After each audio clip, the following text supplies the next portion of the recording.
add anything about the land acknowledgements. Sure, thank you, Carol.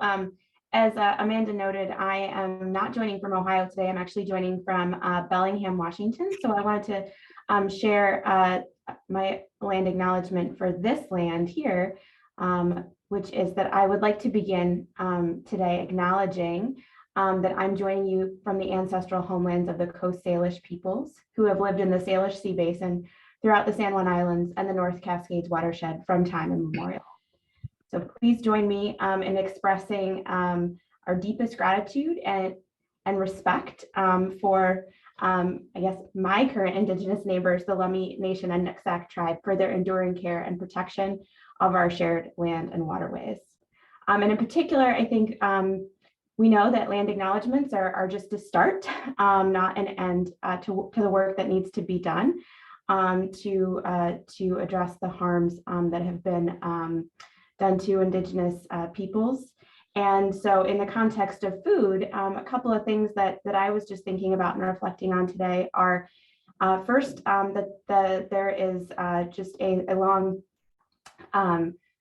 tradition, many traditions within Indigenous cultures around food that are important culturally, and a huge variety of them as well, given the kind of variety of different kind of native cultures that were native to the area that's now the United States.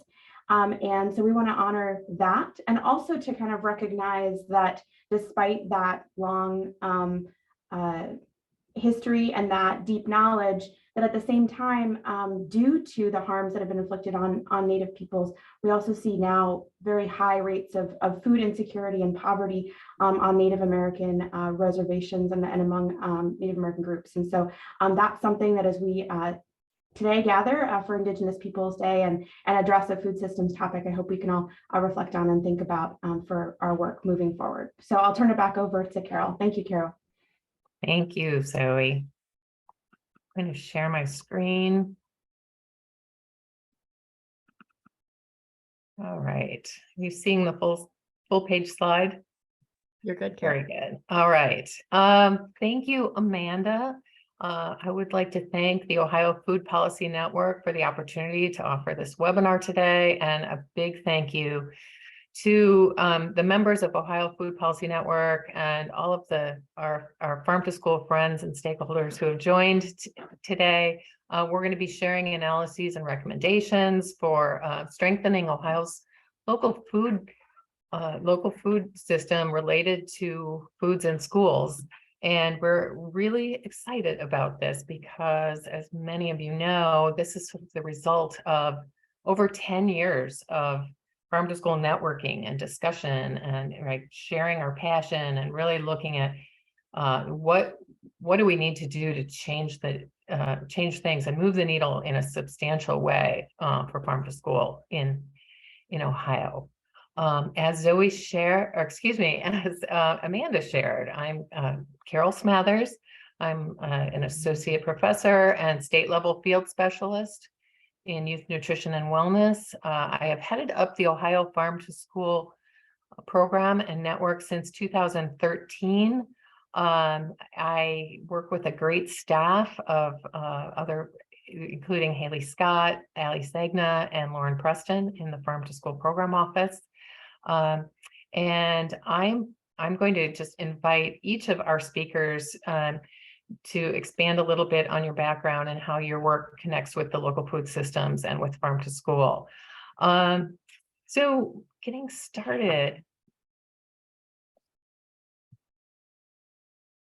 It's not, slide is not advancing.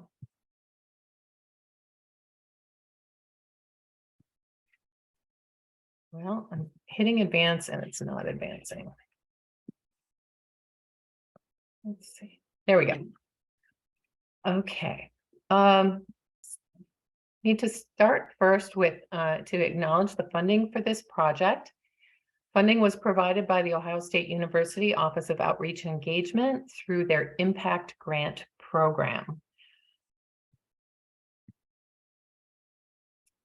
As many of you are familiar with, Farm to School involves three core elements. So the National Farm to School Network talks about the three core elements being education, procurement, and school gardens. And in Ohio, we often say that farm to school involves any and all efforts to increase the procurement, the serving, and teaching about local foods in our schools. And when we say teaching about that, that's the full range of hands-on experiences, including school gardens, to help kids to learn about where food comes from. How does it grow? Who grows it? How does it get to them? And why should they care about that? Farm to school, as it says here, involves efforts to promote purchasing and serving of foods from local farms, and thus increases the sales of Ohio specialty crops and other foods from other producers, and expands access to nutritious foods for our kids. So this webinar introduces a forthcoming policy education white paper that outlines frameworks for farm to school in Ohio state government and potential impacts of farm to school local food incentive policies here in Ohio. The paper describes momentum toward and new opportunities for supporting school food procurement in ways that alleviate supply chain issues and provide benefits to food producers and children consuming meals at schools throughout Ohio. So the National Farm to School Network points out that with farm to school, there's a triple win, right? Students win, farmers win, and communities win. And Zoe and Leigh are really going to be focusing more on sharing analyses that point to those potential economic benefits. But I wanted to take a minute to talk about the real significant benefits that are realized by students in schools that have farm to school. Research shows us that in districts and schools that implement at least one of those core elements of farm to school, that among those students, there's an increase in the consumption of fruits and vegetables. And there is an increase in things like their intent to eat fruits and vegetables at home after the school day. I think it's one of the biggest benefits of farm to school is what I've heard referred to as increase in predictors of good nutrition. So that's things like improved attitudes towards healthy foods, a greater willingness to taste new foods, to try eating new foods, both at school and at home. The ability to just simply identify an increased number of fruits and vegetables and other foods, and then the self-efficacy or the confidence that students gain to know not only what those foods are, but in what ways they like to eat them. Then there are numerous studies that also suggest improved academic achievement, as well as just improved behavior in general in schools. I'd really like to, before we talk about the recommendations for enhancing our policies and practices for farm to school, I'd like to take a look at how far we've come in the past 10 years, the progress that we've made in farm to school. So since 2011, Ohio State University Extension has led the Ohio Farm to School program by providing technical assistance, resources, communications, and by convening quarterly network meetings. We do this in partnership with many, we couldn't do this alone. We do this in partnership with agencies and organizations, including partnering with the Ohio Department of Agriculture, Ohio Department of Health, Ohio Department of Education, and numerous local public health departments and school districts and other school food authorities. We've grown from having just a handful of people attend those meetings to up to over 70 registered for our quarterly network meetings. We are in the process of putting together the infrastructure for 8 regional sub-networks of the statewide coalition. And if we take a look at some of the highlights of the progress in those 3 core areas, procurement, serving local food, and teaching about local food, some of you know about the example in Columbus City Schools, the state's largest school district. They began a Harvest of the Month program, Ohio Days, about 4 or 5 years ago. And at that time, they took a look at the apples that they serve, and they realized that they serve approximately 3 million, 3 million individual apples a year. And they took a look at the source of those and realized that almost, well, all of them were being sourced from Western states.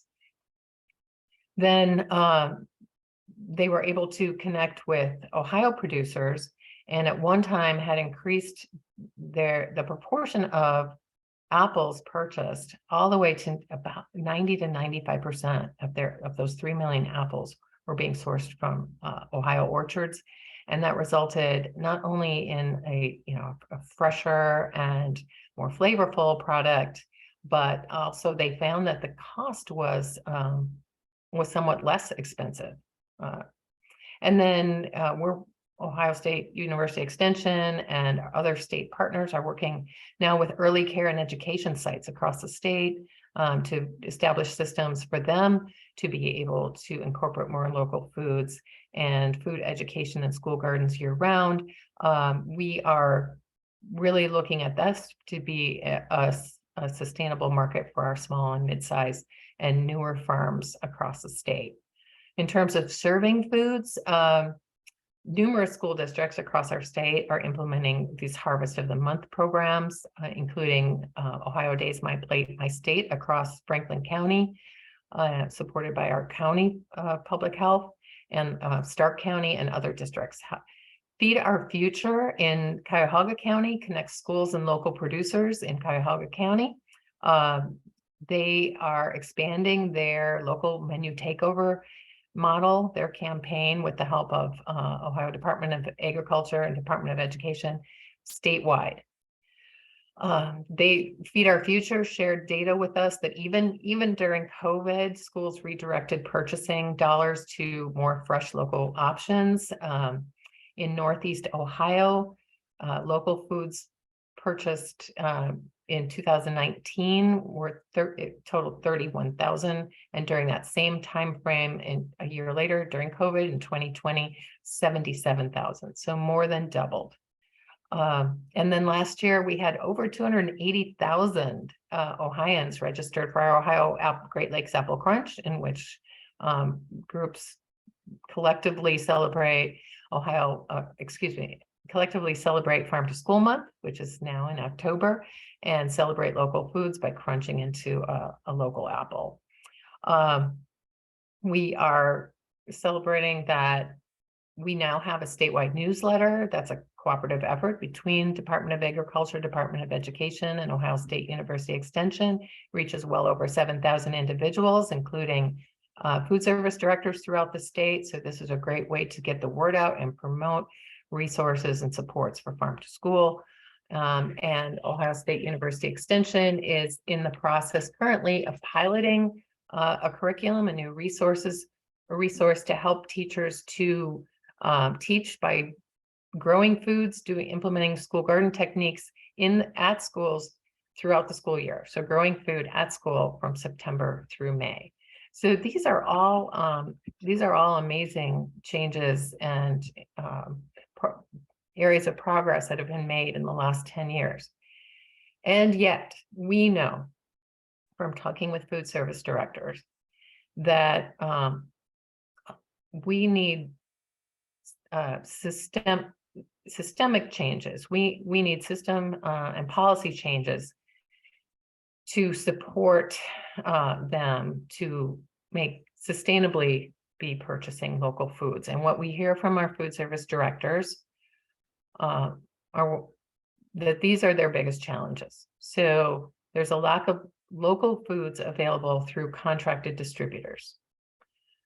There's a limited capacity to bid for, to purchase, and to purchase particularly local produce. There are challenges around just communicating the economic and health benefits, gaining support at their local level as well as state level. And so that's part of what our analyses and recommendations here can help out with. They report inadequate technical and marketing knowledge among the producers to produce and sell crops that meet school specifications, and then a lack of infrastructure for aggregating, processing, and distributing local foods.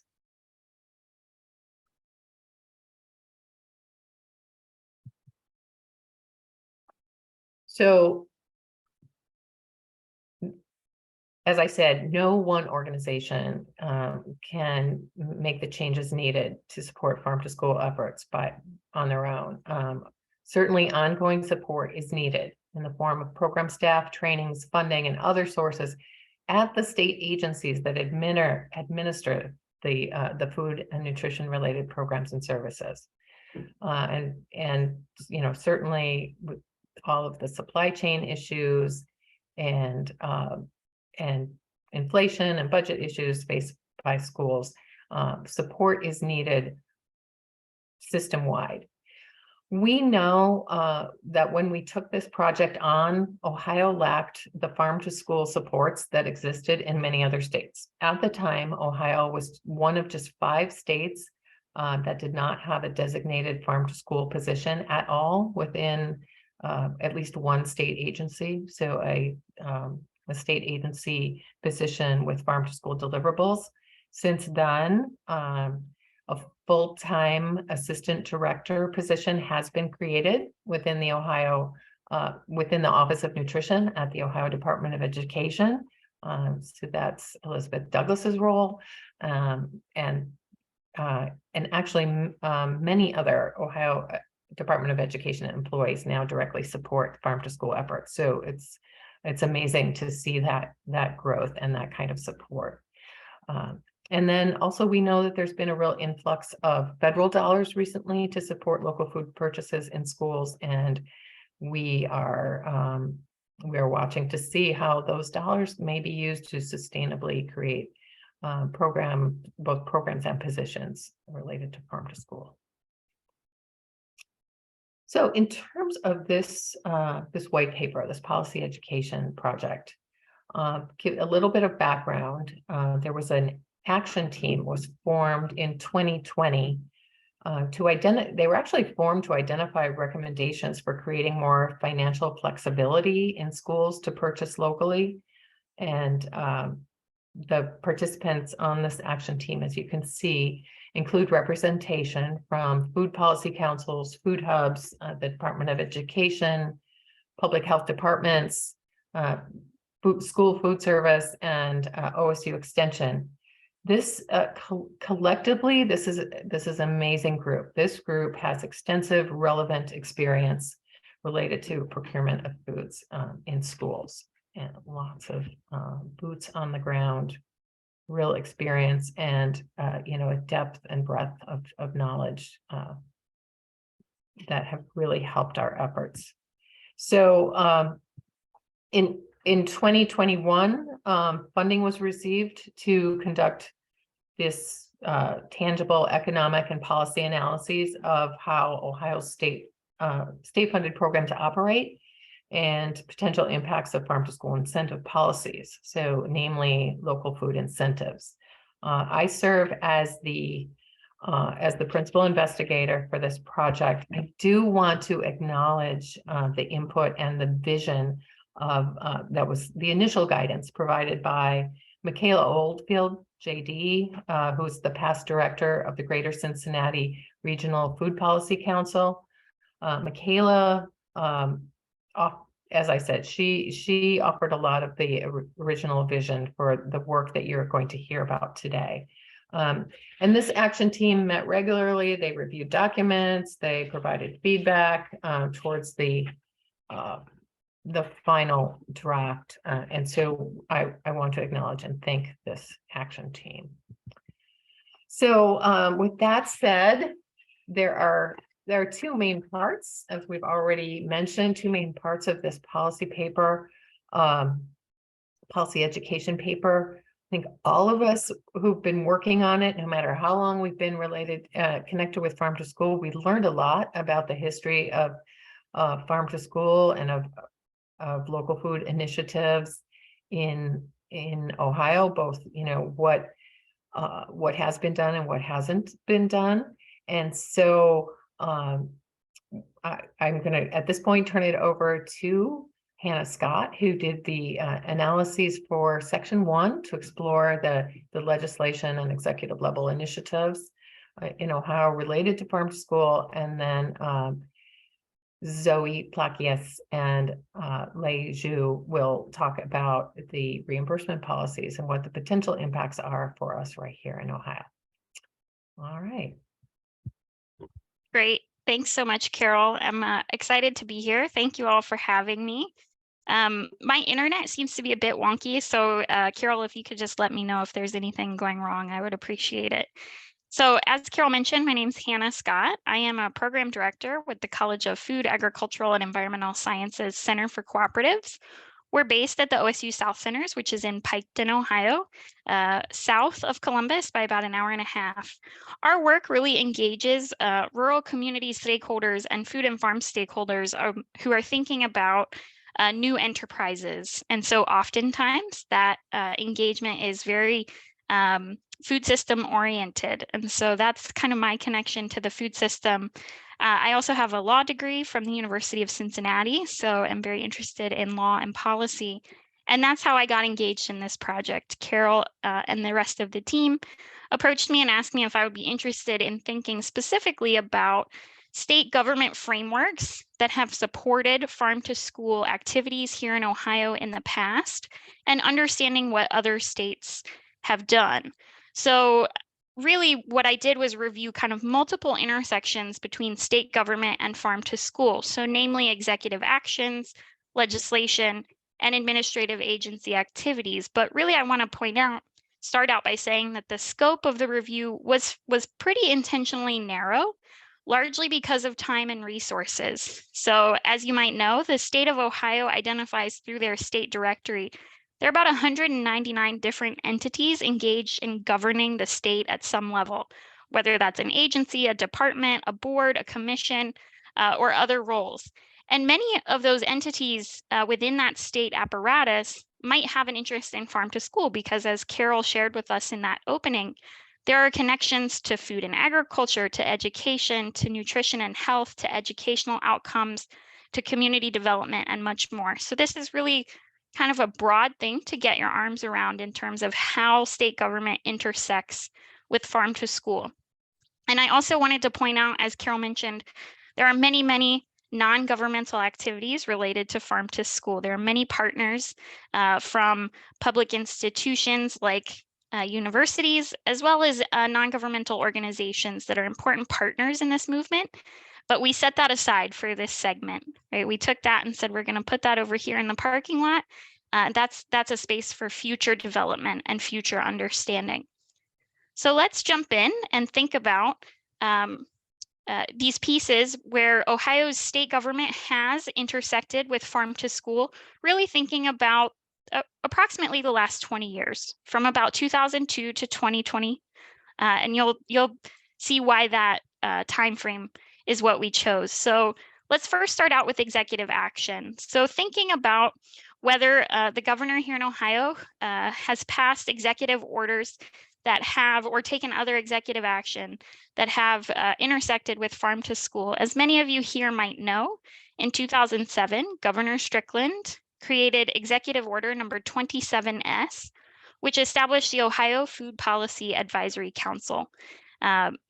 This was a council that was required to be composed of members representing diverse sectors of food and agriculture and members representing various geographic regions and state cabinet agencies. And you can see the established purposes from the executive order there on your screen. Many of those, of course, impact farm to school, particularly in thinking about marketing food products, providing those in need with greater access to fresh and nutritious foods, and strategies to link producers and consumers in local food systems. This council, as it was convened, actually included many members. There were about 22 members from various state agencies that were involved in this council. Those agencies included the Departments of Aging, of rehabilitation and correction, job and family services, administrative services, health, development, education, and the Governor's Office of Faith-Based and Community Initiatives, in addition to all of those non-governmental and educational institutions that we mentioned. And importantly, we'll talk a little bit more about this. The executive order actually directed the Ohio Department of Agriculture to provide support staff to this effort. As you can see, it was signed in 2007, and that executive order actually did expire at the end of Governor Strickland's term. So this work we're talking about was 2007 to 2011 was the time frame.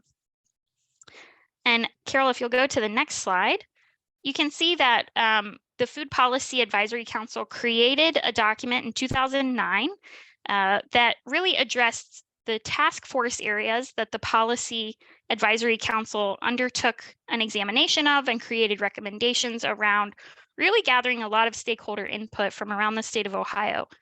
Those task force areas included food system assessment, ag viability, so thinking about producer viability, healthy food access, and market connections. And particularly, farm to school was a part of the Healthy Food Access Task Force. They looked at farm to school specifically. And a part of that group's mission had promoting farm to school programs as a means of educating children on the source of their food and increasing the availability of healthy food options in Ohio schools. And you can see here that actually one of their stated goals was to increase the number of schools using national farm to school programs by a minimum of 50 schools by 2015. Keep in mind, we've made a lot of progress, as Carol shared, since that time. So these are time-bound numbers. But you can see the specific recommendations there that the Food Policy Advisory Council actually created to help reach that goal. So these are things like utilizing federal programs, creating educational components to help producers, encouraging agencies to create advisement or technical assistance or educational resources, and general encouragement and promotion of the farm to school supply chain. So that work was actually a really important catalyst for a lot of work in the state of Ohio. And that was done through, as I mentioned, an executive order that actually expired in 2011 with the end of the term of Governor Strickland, who created that order. And if you'll go to the next slide, I did want to point out, though, that the work that's happening here that Amanda talked about at the beginning of the Ohio Food Policy Network, when that group first convened, that work was really looking at an extension of that council that was no longer operational after 2011. So Amanda shared when we kicked off the webinar that the Food Policy Network is really a grassroots network of people and organizations that are serving really as the scaffolding to support the development and information sharing and coalition building to grow and develop Ohio's food system. So that council is an important precursor to this food policy network that we're participating in today.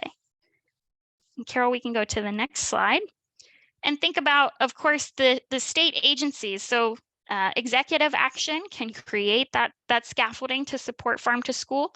The work of state agencies also creates that important support. And as Carol had mentioned in the introduction, there are multiple state agencies engaged in this work and supporting this work and important partners.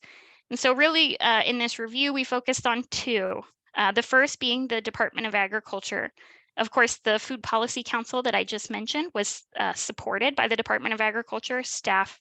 The department was actually directed to appoint staff to support that effort. And in 2019, the department actually launched an initiative to help grow the farm to school program. And that included hiring staff to serve as points of contact for the state farm to school programming, and also initiatives like connecting the agriculture industry with children through educational programming. So things like farmers markets at their school. And then, of course, Carol mentioned the Department of Education, which plays a huge role in food and nutrition and farm to school here in Ohio. Actually, ODE is the administers the Federal Child Nutrition Programs, CNPs, for Ohio. And that includes a long laundry list of federal programs meant to support food and nutrition. So from the National School Lunch Program to the School Breakfast Program, to the Fresh Fruit and Vegetable Program, USDA Foods, and a really long laundry list of acronyms. That Office of Nutrition is actually housed in the Office of Integrated Student Supports.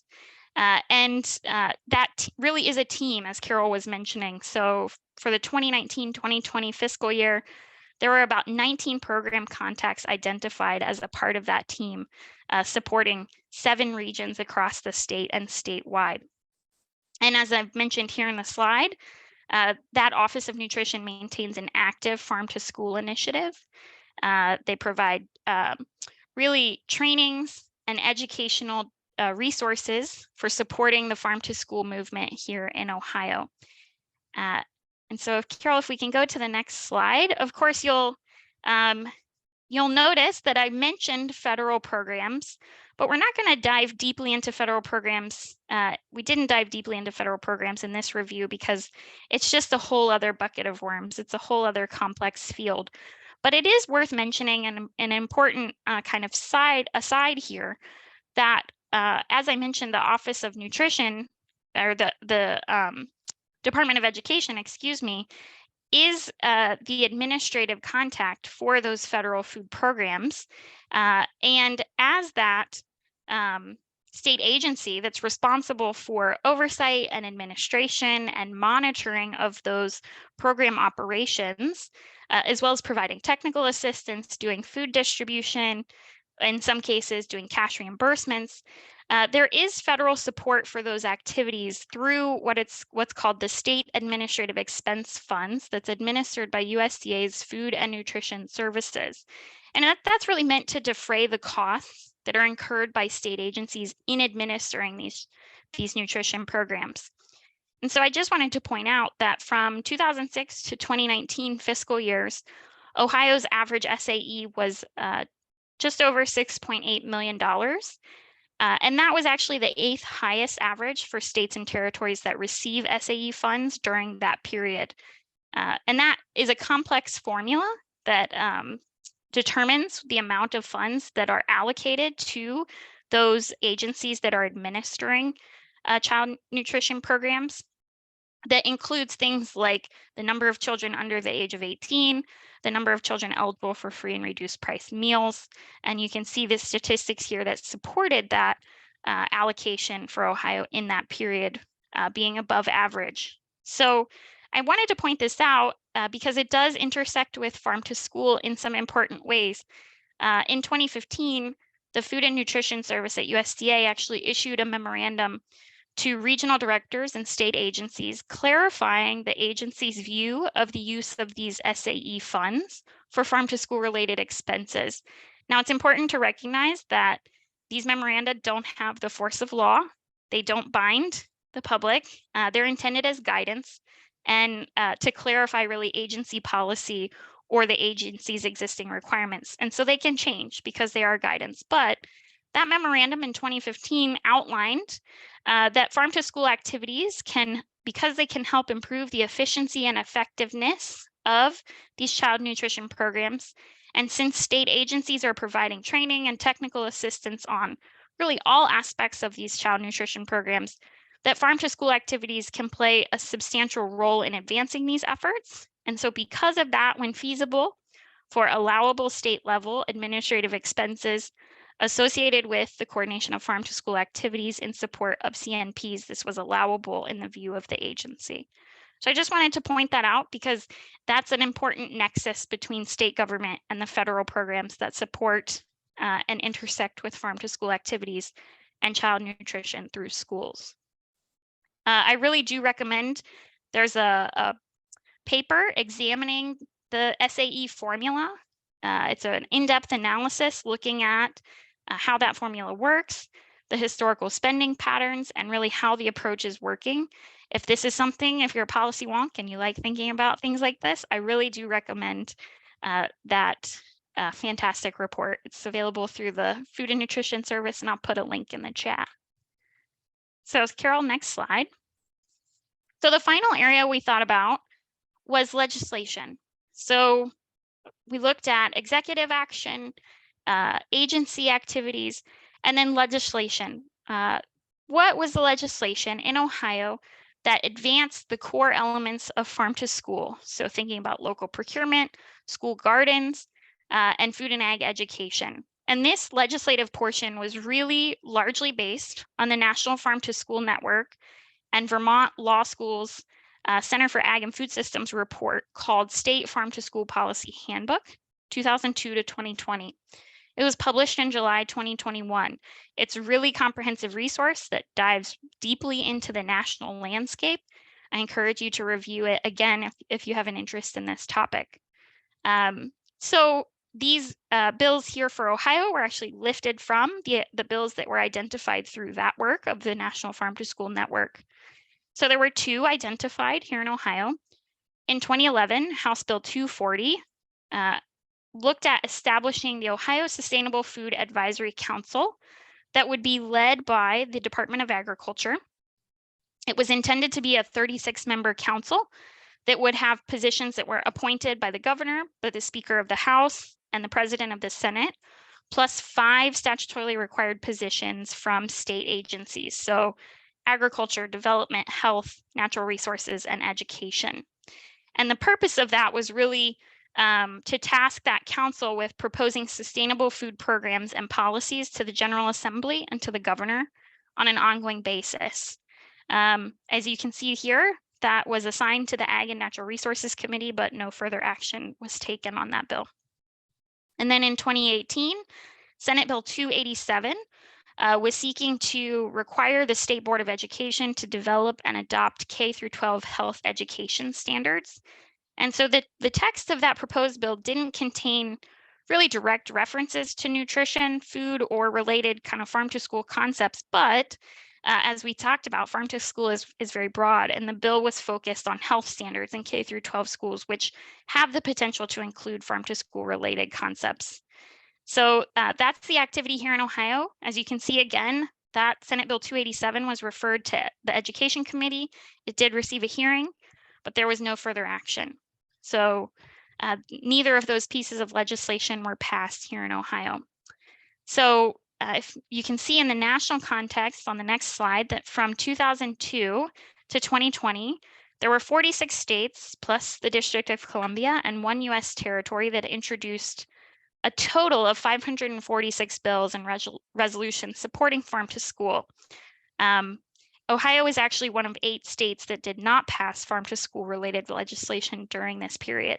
So the others were Arizona, Utah, Idaho, Indiana, Kansas, and the Dakotas. So just a helpful point there, hopefully, as a data point. And then from 2002 to 2020, we wanted to look at, in connection with the advisory team here, kind of identified 2 spaces of legislation that they were really interested in.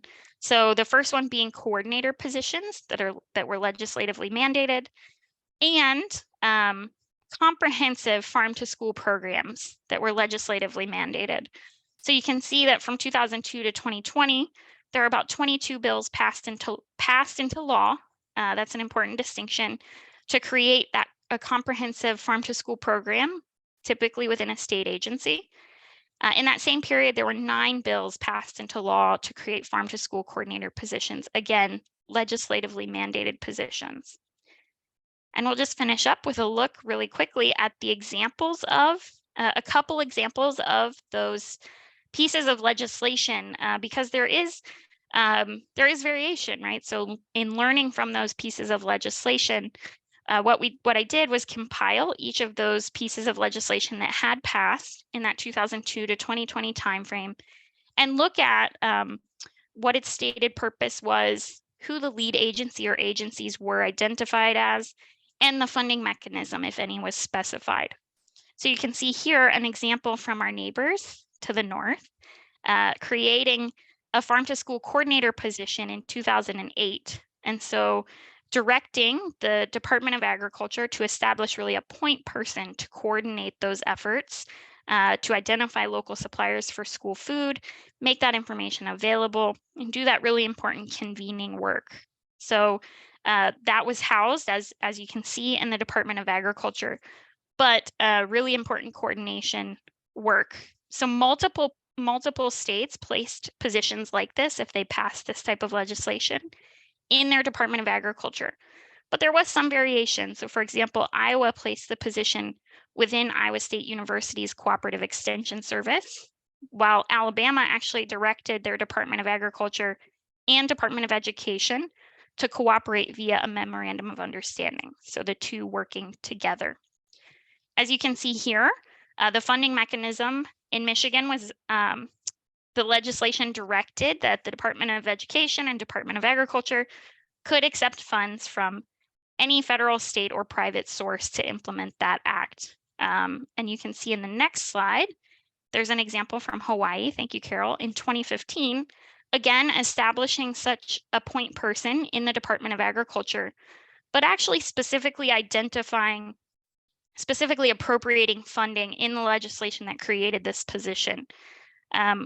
Other states did not create special funding mechanisms when they created those positions, so that funding would have had to come from their other budget processes.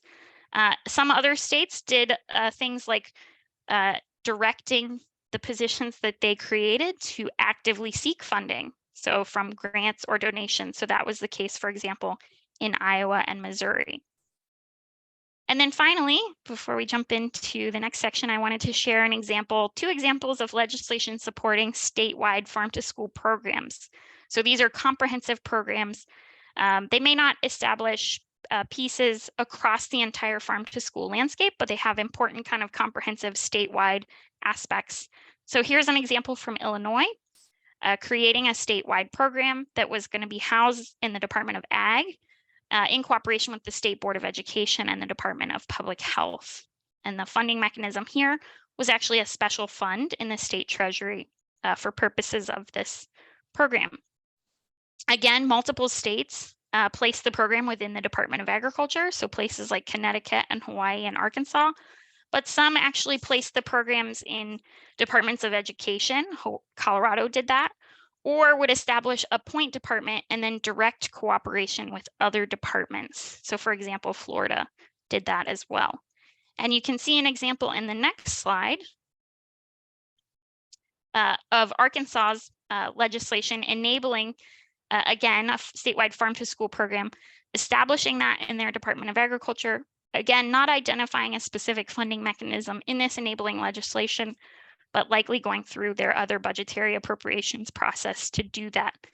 And I did want to point out, as we just wrap up thinking about these examples, these are specific points in time. So what we did not do here in this work, largely because of time and resources, was to follow up on the currentness of these laws. So in some instances, we identified whether the law had been amended or changed, but we didn't comprehensively go in and look at what the current status of these laws were. So some of them could have expired, they could have been repealed, they could have been amended in very important ways. But hopefully that provides a little bit of context for the policy activities and kind of frameworks for supporting farm to school in state government. So with that, I'm really excited to turn it over to my colleague Zoe to talk about economic impact. Thank you so much. Can everyone hear me okay? Great. So I'm going to now talk about local food incentive programs, which are one particular policy that a number of states have implemented to encourage school districts to purchase more local foods and to support farm to school programs in their states. Carol, next slide, please. So there's a couple of different motivations for these, what I might call, you can kind of think of them as incentives or reimbursements, so I'll use those interchangeably, policies. So first, for anyone who is involved in school food, you'll know that school districts, and sometimes I'll use the word school food authorities, often districts, but not necessarily always school districts, they're constrained in their purchasing of foods by a complex set of federal rules. Now, I've been working on this topic for a couple of years, and I'm still trying to fully wrap my head around some of the rules that school districts face. Now, while they're well intended, I think, to ensure that public funds are being used in appropriate and efficient ways, they make decision-making and purchasing very challenging for folks within school districts. 16 states, however, have enacted policies to provide some kind of partial reimbursement for local foods to help address some of these challenges, in particular, just budget constraints around school food. And kind of serendipitously, when Carol approached me about this project, I'd already been working on a project that was examining these types of policies in 3 other states, in Michigan, New York, and Oregon.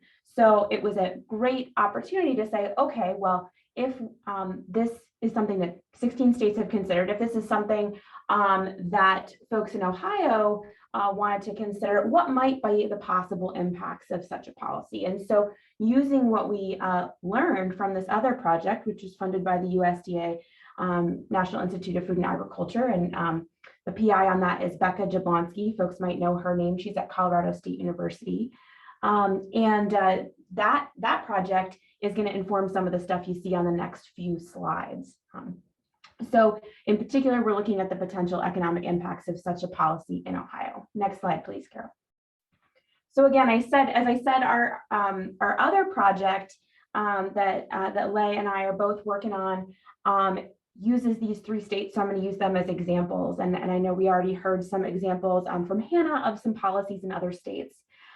So the way these policies work in Michigan, there's, you might have heard of it called 10 cents a meal, right? There's a reimbursement of up to 10 cents per meal and matching funds for purchases of Michigan grown fruits, vegetables, and legumes. Michigan uses a competitive grant process due to budget constraints to allocate these funds. Now, New York State has a little bit of a different program. They use a 25-cent per meal reimbursement for districts spending at least 30% of their total lunch food budget on products grown, raised, or produced in New York. Now, as you might imagine, 30% for anyone, again, who does this school food purchasing or knows about these numbers, 30% is actually a pretty large number. So the reimbursement level for these schools in New York is higher, but fewer schools are getting the reimbursement, or fewer school food authorities that do the purchasing are getting this reimbursement because they have to hit a pretty high threshold to even be able to be eligible for it. And then in Oregon, Oregon's program is now actually at this point opt out. So all school food authorities are automatically enrolled in this program, and they receive 3.5 cents per student per day for purchases of Oregon produced or processed foods. The processed does not include minimally processed. So this is if there's something more than minimally processed or something Oregon produced and processed. Next slide, please, Carol. So as Hannah noted, it's important to kind of think about, as we're examining different policies and their potential impacts, just the kind of the logistic side of this, who administers and operates these programs. Now, different states, as Hannah suggested, do things in different ways. In Michigan, the Department of Education is administering the program, but they receive technical support from Michigan State University and funding support from a philanthropic foundation, the W.K. Kellogg Foundation. In New York, the Department of Agriculture and Markets recently took over this program from the Department of Education. They also receive a fair bit of technical support from Cornell Cooperative Extension and from the nonprofit American Farmland Trust. And then in Oregon, there's a partnership of the Department of Agriculture and the Department of Education. They may, I'm not actually sure of this, but I know Hannah noted, sometimes departments having memorandum of understanding. There might be something like that in Oregon that makes this more official. And they also have some jointly built technical assistance programs. Next slide, please, Carol. So I'm going to continue to talk about these incentive programs in just a moment, but again, going back to what Hannah said, I think it's important to note that rarely are any policies passed or enacted in isolation. And so in Michigan, New York, and Oregon, not only have they established some kind of reimbursement policy to help support the funding of and purchase of local foods, but they also have passed other legislation. So just to highlight what that is, and this is using that same resource that Hannah talked about, that National Farm to School Network State Law Handbook, which is a great resource. Michigan has a local preference for school food procurement, a state farm to school program, and a staff coordinator for the Michigan Farm to Institution Network. New York has provided training for small businesses to sell New York farm products, has provided some logistical support or financing for logistical support for transport and distribution of New York grown products, has a state farm to school program, and has developed a Farm to Institution New York State initiative with American Farmland Trust, the partner I mentioned before.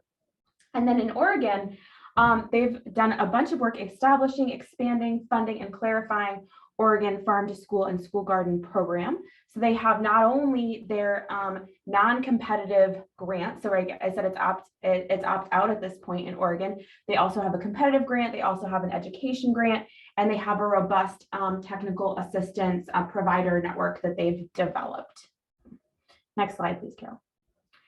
So one question that is every state is kind of asking right now, and part of the reason we have the other USDA NIFA grant to work on this is that there's a question of, are these incentives working, right? If a state like Ohio or another state has not yet implemented something like this, there's the big question of, is it working? How is it working? What are the impacts where it's already implemented? What can that tell us about the potential impacts for Ohio? So this is something that states with established programs are continuing to grapple with. And so there's no easy answers, but I'll tell you some of what the metrics are that they've been looking at. So first of all, for the states here, you'll just see on the left the dollar amounts. This is SY school year, so school year 1920. These are just the amounts that they're providing in reimbursements. So just overall, so you can kind of see the scale of these programs, and we'll come back to that later when we think about what would the various costs be if Ohio folks wanted to implement such a program. So in Michigan, they reported that 63% of grantees reported that 10 cents a meal allowed them to improve existing relationships with farmers or local food suppliers. So nearly 2/3 of folks getting these funds were able to engage in new and valuable or improve maybe already existing relationships. In New York, the 30% New York initiative is driving positive behavior change, including new food system relationships developed by SFAs, so school food authorities, and food producers and processors in response to the initiative. And Belinsky et al., this is a Cornell Cooperative Extension report that is publicly available that was on this 30% initiative. So that's by Cheryl Belinsky. And then Oregon, we see that 16.7% of school food budget was spent on local foods. And 204 Oregon producers, processors, and distributors were engaged with by folks in the program. They also worked with the nonprofit, Portland, Oregon-based nonprofit EcoTrust to do an analysis of this program and found that there was an output multiplier of 2. So this indicates that for every dollar spent in this program, that there was additional $2 of economic activity occurring in Oregon. Next slide, please, Carol. Okay, so I'm going to turn it over to Lei to provide you with a little bit of Ohio context for us to think about what's happening in Ohio and then what could such a policy mean for Ohio. Yeah, thanks, Zoe. As Carol mentioned, I'm Lei Xu, a fourth-year PhD student at the Ohio State University, and I'm very glad to share our results here. So based on all the information we talked above, like for different other states, so what does the local food procurement policies mean in Ohio? So in Ohio, here are some farm to school program participation statistics, and in total, we found 45% of Ohio school districts responding to farm to school census. And in total, we have 485 school districts. Among these school districts, we found 55% of school districts participated in the farm to school programs, and about 17% of school districts began their participation in the school year from 2019 to 2020. And a very small portion of school districts planned to begin their participation in the future. So these three categories covers a very large portion of school districts who are responding to the farm to school census. And we also found a very a small portion of school districts didn't participate in the school farm to school programs, and they also have no plans to begin their participation. Also, like 4% of school districts stopped their participation and no longer participating in the farm to school programs. Yeah, next page, please.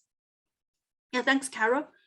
So for the local food expenditures spent by schools from 2018 to 2019 school year in Ohio, the total expenditure spent on locally produced foods is very large. It's more than $15 million. And for each school district, the average expenditure is also very large. It's more than $66,000. And by using this large amount of money spent on the locally produced foods, the most commonly purchased food items are fruits, milk, and vegetables. Among fruits, apples are the most commonly purchased fruit items by these school districts.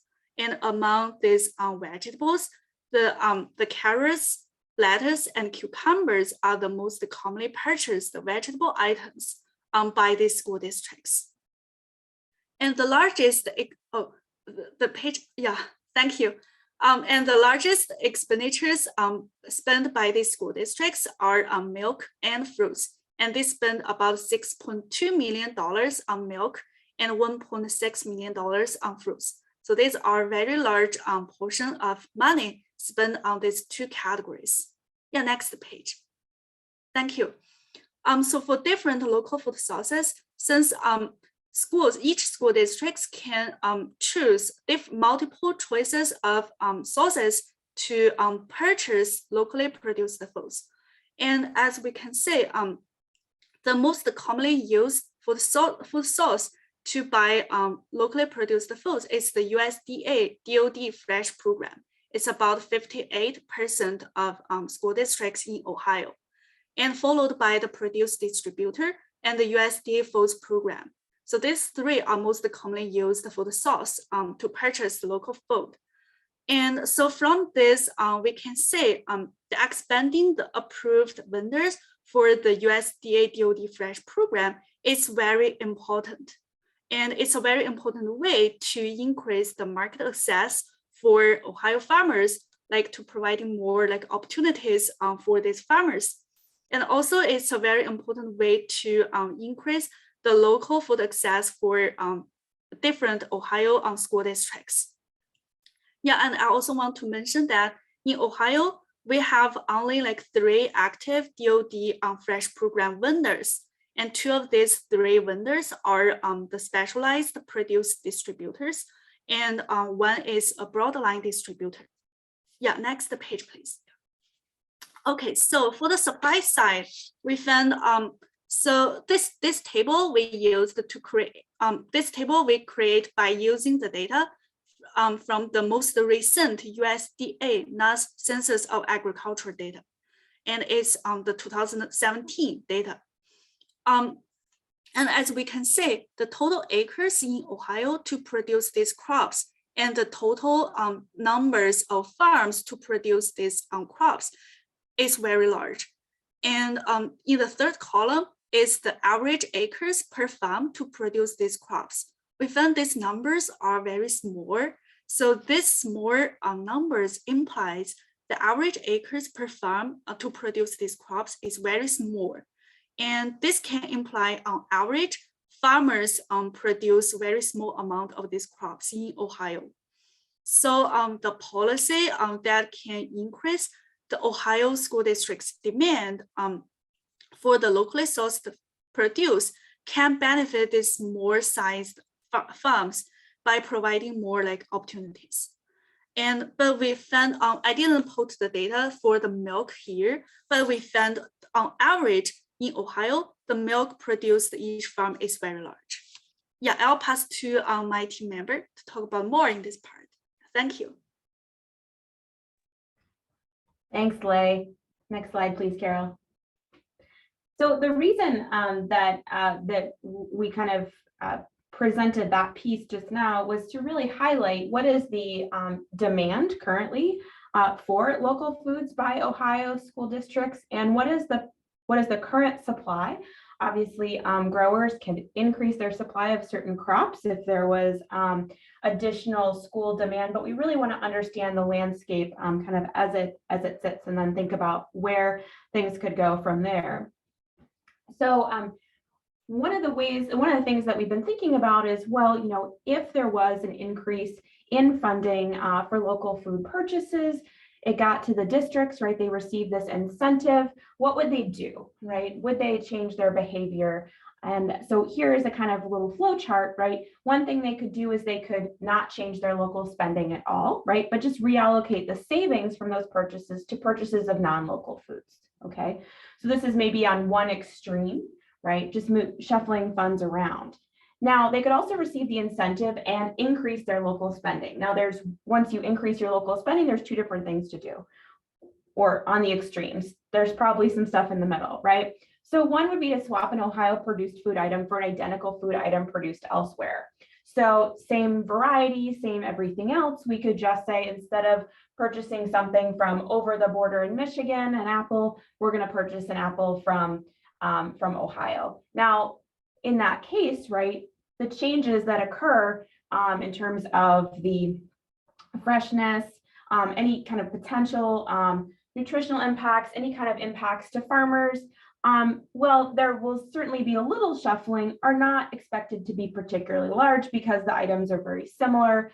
Maybe they're even coming from geographically very close areas, just not within the definition, if we chose Ohio as kind of our local area. Now, on the other kind of end of the spectrum, a district, and some districts do this, right? They could develop a whole new menu based on what's available seasonally from Ohio producers. And so when we think about the potential impacts, we need to think about what is the likelihood that districts will take each of these approaches, right? Because the potential impacts of each are quite different. Next slide, please, Carol. So while we can't fully predict what districts will choose to do, certainly by conversations with districts, we can understand what they have the capacity to do, what they're interested to do. And we can also say who is the most likely to at least adopt some kind of incentive if it's available to them in some kind of competitive way. And what we did here is we created a table of kind of food cost scenarios that's based on that. So we looked at how many students are in SFAs, so covered under school food authorities, that are currently participating in farm to school, right? And we said, okay, if 50% of students in those SFAs got some kind of reimbursement for their meal, right? So the reimbursement doesn't go to the students, but if it's a per student reimbursement, it's going to the districts. That would be 381,000 students in Ohio. And you can see the different levels. If there was a 5 cents per meal reimbursement, that would cost $3.8 million, right? If there's a 20 cents per meal reimbursement, this would cost nearly $14 million. We could also think about if 100% of students in farm to school SFAs were receiving reimbursements, or 100% of students in Ohio, right? So these are different scales. So obviously the $61 million number in the bottom right corner is really big. It's much larger than what any state that I'm aware of is doing in terms of local food reimbursement, but it's good to help us kind of understand the scale of things and how many students such a policy would reach, how many it could potentially impact. So it's probably likely that if such a policy were implemented, that schools that are already engaged in farm to school in some way and excited about this are going to be the ones to engage and to further increase their spending. So that's why we kind of focused on maybe that first and second row being the most the most likely. And the 5 cents per meal or 10 cents per meal is around the scale of what we're seeing right in New York, or sorry, in Michigan and in Oregon, right? So those are both very reasonable. Now that's the input, right? That's saying, okay, that's the cost of such a program. We already saw some graphs of, you know, what the supply is in Ohio of various products. There is an opportunity already to purchase some of those products. There's probably an opportunity for small farms to grow their production of some of these products. But what are the potential impacts? So let's go to the next slide, Carol, and I'll kind of talk through some of those. Okay, now this is probably not as satisfying as you would like it to be because there's a lot of uncertainties here, right? Not only are we limited in what data we have about local food purchasing, even the farm to school census, which is the best source that we have, only covers 45% of Ohio SFAs. So there's half of Ohio SFAs, we don't know what exactly they're doing. But nonetheless, we want to try to have an understanding of what could happen. So first of all, the two first types of positive impact we consider are increased farmer profit and farmer welfare, and then increased student welfare. So in the first one, the farmer profit and farmer welfare, I said it depends, right? How likely is it? It depends. What it really depends on is what those farmers and producers were doing previously, right? What are they switching from to engage in this farm to school production? Now, if you're switching from one great local food purchasing kind of marketing channel to another, there might not be a huge benefit from this switch. But if there are producers that are really interested in selling to schools and selling directly and have additional capacity, have additional time, land, and haven't had a market for those, this could really be impactful to have this additional demand for those farmers and have these additional market outlets. For student welfare, again, it depends because as we saw in that flow chart, right, districts could respond by basically doing very little shuffling money around, or they could totally change the menu. Now, the more drastic in terms of how those changes are kind of in the cafeteria, that's going to determine whether or not there's an increase in student welfare. And certainly there's a lot of evidence, as Carol highlighted at the very beginning, about positive impacts on student welfare, but it does require changes being made at that school district level about not only what's being produced, but also education, which is often a component of farm to school programs as well, alongside purchasing. Now, in addition to these, we looked at the possibility of increased local spending and economic activity. Now, this seems quite likely. We did do some calculations based on thinking about some of the work on economic multipliers that I mentioned earlier. And so rather than a multiplier of 2, we thought a multiplier of 1.5 is a little bit more conservative based on the kind of prior literature. So this would suggest that for every dollar in that previous table I showed that was invested, right, for every dollar invested in that food spending, there would be an additional $1.50 that would be circulating in the local economy. So that net effect, it would be like half of each of those food costs, right? So if you spent 6 million, then the net effect would be 3 million. And then finally, the last piece is just better developed food networks and community development. And this, I think, is very likely. Everything that we're reading from the qualitative assessments of farm to school programs and these incentive programs, which enhance the ability of districts and school food authorities to purchase local food, suggests that they allow new relationships to be built and old relationships to be further strengthened. And folks who are invested in farm to school programs, some of you on this call, right, are doing some really innovative things to make these new kind of networks formed. And so that is something that is very difficult to put a price tag on, but actually the most likely positive impact, I think, to come, positive economic impact to come out of these programs. So with that, I will turn it over to Carol here to wrap us up. Thank you.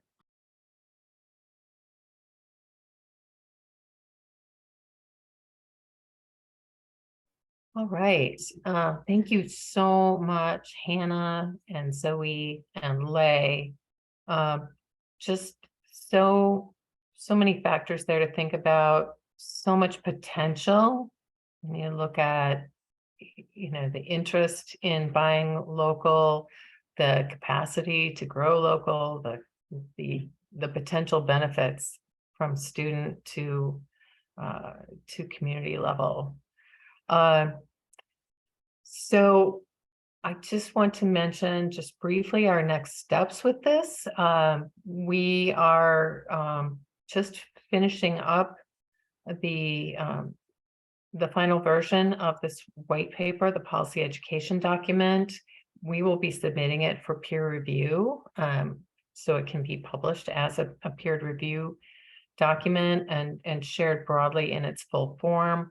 As you can see on the slide here, we're developing infographics that will be available for use both at the local and state level. There's interest among food service directors. We want to empower them to gain the support that they need to find local supplies of food, to be able to afford and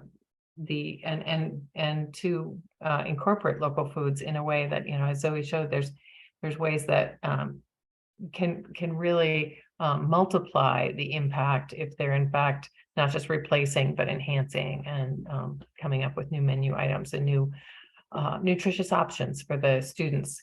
Then we'll be sharing this with professional organizations, with the Ohio Food Policy Network, with groups like the School Nutrition Association and other stakeholders, to have these concrete numbers to share with decision makers and to really help us determine going forward how can we establish the most feasible and the most impactful incentive programs here in the state of Ohio.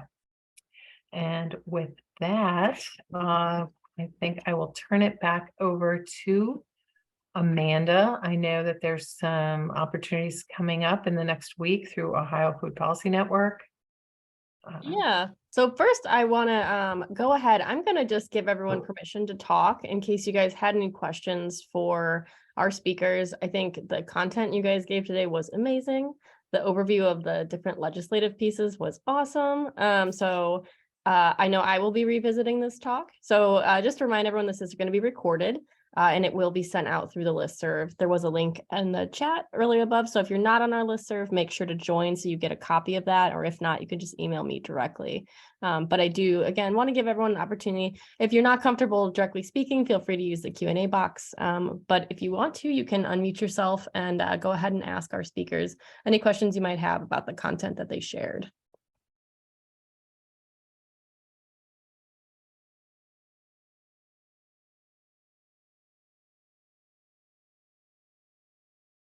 No questions so far. Okay, so in the meantime, while you guys are sitting there thinking about what you might want to ask the speakers, a couple things we can go ahead and share. The first is actually the Ohio Food Policy Network's policy agenda, and there is some agenda items on there related to farm to school. So all the stuff that was shared today is directly connected to the policy agenda that this network has created. So if you've not seen that before, you can access it there. Also, very exciting, I think some of you may already know, but the Ohio Food Policy Summit is coming up. It's a little bit different than it has been in previous years. I'm going to go ahead and throw the Eventbrite link in the chat. But we are actually hosting the Ohio Food Policy Summit in partnership with Food Tank and the United Nations. So it's going to be in Columbus. There is the opportunity to be in person for that event. You can register for an in-person option. There's also going to be the option to join virtually. So there'll be some streaming if you're not able to make the trip to Columbus. But I would encourage you to take a peek at the list of speakers. This is very exciting for us. I know Carol's a part of this group, and we would love to have everybody who is able to attend be there with us or be there virtually. So that is on Sunday, which I know is traditionally, I think our summits were always on Thursday. This will be a weekend day, so it's Sunday the 16th. But again, there's in-person or live streaming options available. So I want to make sure that you guys are connected with that. And did we have any questions come up for our speakers? And then Carol, if anybody has a burning question that comes up after this Zoom is over, is it okay that they email you guys directly? Absolutely. Okay, and then I know, Hannah, you popped a link in the chat for the Farm to School Policy Handbook. So I'm going to copy that link and include that in the follow-up email that has the recording for this. Carol and your team, if there's any other resources you guys want me to send out with that, let me know. Absolutely. But I know I did get a couple emails. Christy Welch chopped off early, but she said, thank you. This is wonderful. So she will be revisiting the recording as well. Great. But if we don't have any questions, I'll go ahead and wrap us up. Thank you to the speakers. Like I said, this was an awesome presentation. I think this was very policy focused and we love that. So thank you for giving a lot of really nitty gritty details for this network and kind of walking us through those different pieces. We really appreciate that. And then I think we may have a virtual convening in November or December to be determined. But if not, we will be reconvening again in January. So hopefully we'll see you then. And everybody have a good day. And we will talk to you next time.